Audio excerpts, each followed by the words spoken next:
All right, let's get right into it. The Middle East is on fire after a sudden, massive conflict just erupted.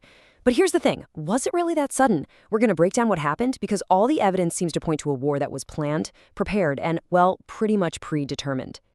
And look, we're not going to start with a map or a military chart. We're starting right here with this quote. Because for thousands of people, this war didn't start on a news alert. It started right outside their hotel window, turning a global hub into a sudden, terrifying war zone. And this is what that chaos actually looked like. Think about it. Dubai, one of the world's busiest, most iconic cities, brought to a dead stop. You've got explosions, the entire airport evacuated, drones being shot down over the Burj Khalifa. This wasn't some remote border dispute. This was an attack on a global crossroads, trapping countless travelers and residents right in the middle of it. So how did we get here? How did this all kick off so fast? Let's break down the two sides of this fight. The two major military operations that lit the fuse on this whole thing.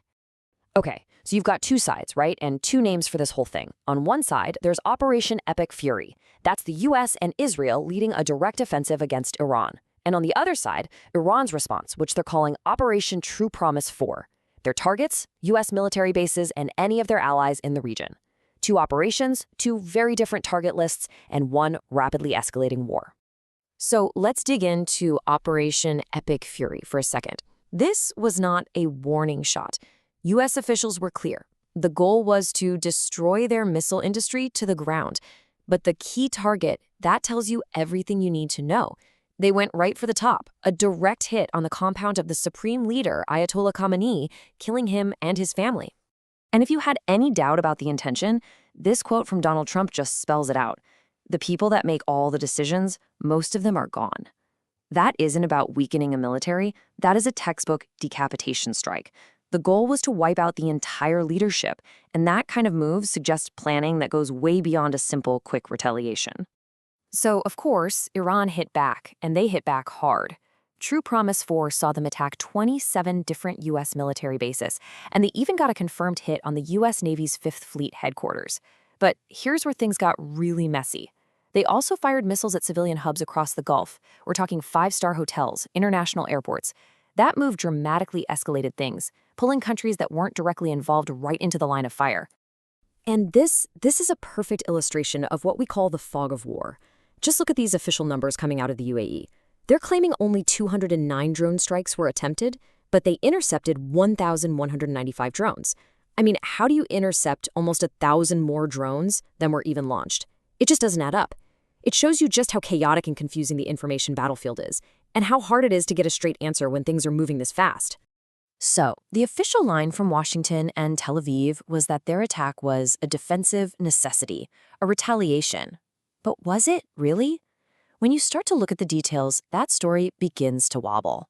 Because among all the strategic military targets that were hit inside Iran, there was also this, a girls' primary school. And it wasn't hit in the middle of the night. It was bombed during school hours, when the classrooms were full. The result? An estimated 100 children killed. An event like this just raises huge, troubling questions about the targeting and about the whole narrative of a clean, surgical military strike. And then you see this justification posted on an official Israeli government social media account. Israel has the right to defend itself. The problem, this was posted after the US and Israel had already launched the first strike. You can't claim self-defense when you're the one who threw the first punch. It feels a lot like a pre-written justification for a pre-planned war. Okay, now let's pull back and look at the bigger picture, the timeline, because this is where the story of a sudden attack really starts to fall apart. Just look at the sequence of events. In December, Iran's regime is shaky, dealing with massive protests. In January, you get a cryptic tweet from Trump saying help is on the way. But the really stunning part is right at the end of February. One day, you have mediators from Oman saying a peace deal is literally within our reach. The very next day, the bombs start falling. You don't pivot from the brink of peace to all-out war in 24 hours by accident. And if there was any doubt left, well, here it is. The Washington Post, citing its own official sources, reported that Operation Epic Fury wasn't some snap decision made in a crisis room. It had been planned in detail for months. And this just seals it. A tweet from Trump, not to Iran's leaders, but to the Iranian people, saying, when we are finished, take over your government. I mean, that's not subtle. It's not coded language. That is a direct public call for regime change.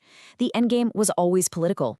A conflict like this is never just contained to the battlefield.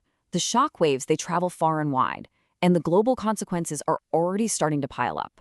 Let's start with the human element. Over 10 million people just from India live and work in the Gulf. They, along with millions of other expats from all over the world, are now caught directly in the crossfire. Their lives, their jobs, all of it just hanging by a thread. And then you've got the economy. This is what keeps strategists up at night. Iran is threatening to shut down the Strait of Hormuz.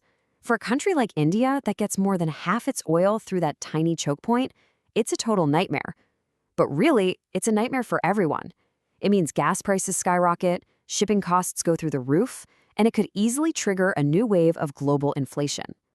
The justification we're hearing for this war, liberating a people from a cruel dictatorship, it sounds noble, but it's not new.